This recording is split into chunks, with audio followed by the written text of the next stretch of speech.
Sylvie, Gilets jaunes Marseille Centre. Donc on est aujourd'hui le, je crois, 31 juillet.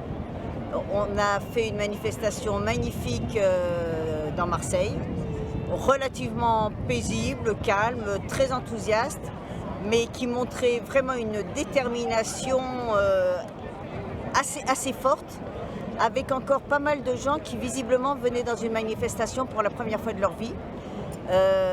Ce qui montre quand même qu'il y a une colère. Qu'est-ce qui les rassure là? Pourquoi les gens viennent pour la première fois? Alors que cela fait 2 ans et demi que nous sommes sur le terrain. C'est pas que ça les maintenant, il y a moins de danger, tu crois?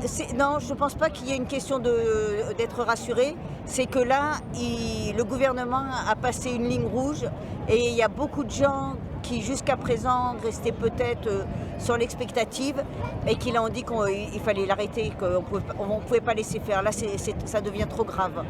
Et cette semaine, par exemple, il y a eu quelque chose d'absolument qui a quand même été un peu relayé, c'est l'annonce, je crois que c'était sur France Info, du ministre de l'Éducation nationale, Blanquer, mais c'est absolument invraisemblable. Ce qui montre aussi qu'ils ont complètement perdu, ils n'ont plus de boussole, ils ont perdu le sens commun, parce que dire des choses comme ça, c'est pas possible. Dire qu'un enfant qui n'est pas vacciné, alors qu'on sait qu'un enfant qui est mineur, il dépend de ses parents, donc il n'est pas lui responsable du choix.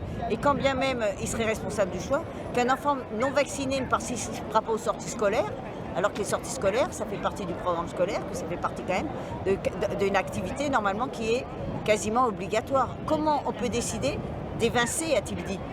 Il n'a même pas dit... comment dire, il y avait d'autres termes à utiliser, mais évincer c'est grave, il y a une notion d'éliminer, de mettre de côté, de marginaliser.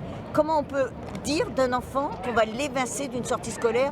Ça montre qu'ils n'ont plus de boussole, qu'ils sont complètement, ils sont perdus. Enfin moi à mon avis, c'est pour ça aussi qu'on peut être optimiste, parce que là on a l'impression qu'ils sont en train de brûler leur dernière cartouche. C'est l'impression que tu as? C'est l'impression que tu as? Ah, moi je me demande, là ils vont tellement loin, on a l'impression que, oui, ils ne savent plus où aller. C'est un peu l'impression qu'on a, oui. Bon, pour cette manifestation, il y avait beaucoup de personnes, évidemment. Il devait y avoir, à mon avis, 10 000 personnes, 10 000 à 12 000 personnes par rapport à la semaine dernière. J'ai vu qu'il y avait beaucoup de personnes complètement différentes les unes des autres. Il y avait des vaccinés et des non vaccinés, et tout s'est très très bien passé. Alors effectivement, d'ailleurs ce qui est intéressant dans cette manifestation, c'est que, mais déjà ça fait 2 manifestations qui sont assez importantes à Marseille, et on s'aperçoit que spontanément les gens ils ont décidé de déjouer le piège qui avait été tendu par Macron, de nous diviser entre vaccinés et non vaccinés. Il y a des gens qui le disent, ils sont vaccinés mais ils sont opposés au pass sanitaire. En fait le problème qui polarise, c'est pas le vaccin en lui-même, parce que finalement le vaccin chacun est libre de faire ce qu'il veut, même si effectivement il y a quand même beaucoup de gens qui se montraient opposés au vaccin compte tenu d'un certain nombre de critères, notamment le fait qu'il n'y a pas beaucoup de recul.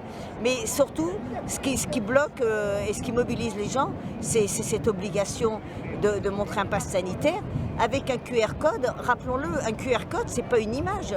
C'est les gens qui lisent le QR code, ils sont reliés à un terminal qui leur donne les informations, et ça veut dire qu'effectivement, l'information qui est transmise, elle peut être enregistrée. Ça veut dire que demain, je vais au restaurant avec quelqu'un, il rentre en même temps que moi, nos 2 QR codes sont flashés au même instant. 3 jours après, je vais ailleurs, au musée ou n'importe où avec la même personne. Je veux dire, on peut créer des lignes de contact, etc. Ce QR code, ça peut être effectivement un énorme instrument de surveillance. Et je crois que c'est ce qu'ont bien compris les gens, et que c'est pour ça qu'ils se sont mobilisés.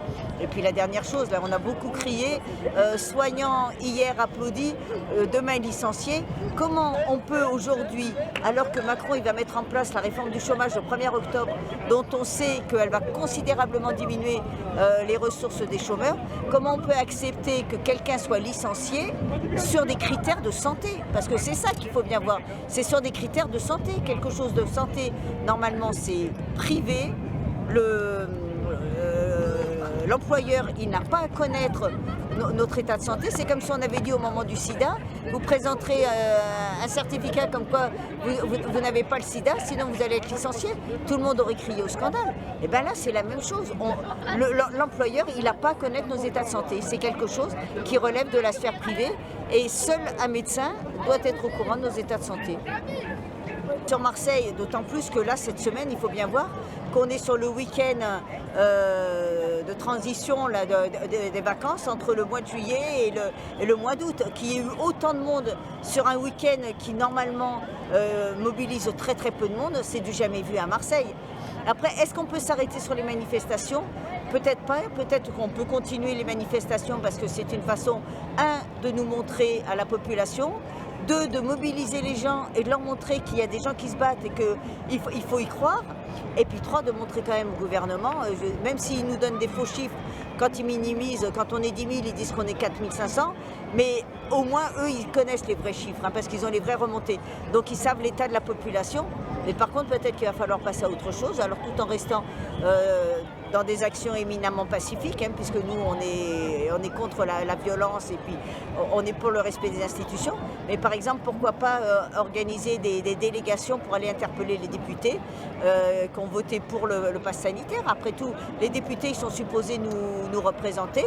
On pourrait très bien aller les interroger et aller leur donner, dans le respect, sans les insulter, sans violence, mais leur donner notre point de vue et leur dire que le jour des élections, on se rappellera de la façon dont ils ont voté. Oui, très bien. Et également les ronds-points, ne pas oublier les ronds-points. Pour la rentrée, je pense, non? En tant que gilet jaune, on n'oublie pas les ronds-points, non, ça c'est sûr. Régulièrement, on fait encore des actions régionales sur les ronds-points. Et puis ce qu'on espère, c'est qu'on a vu que les syndicats, ils avaient annoncé une rentrée sociale qu'ils espéraient un peu mobilisée, parce que quand même, je le rappelle, 1er octobre, réforme du chômage, et puis dans la suite, Macron il l'a dit très nettement, après il s'attaque à la réforme des retraites, et ça il ne faut pas qu'on le laisse passer. Il ne faut pas que le pass sanitaire ce soit un prétexte pour casser tous nos acquis sociaux. Moi mes parents ils se sont battus pour gagner la retraite, moi je vais me battre pour la garder. Très bien. Ça va? Merci Sylvie. Mais de rien. Merci.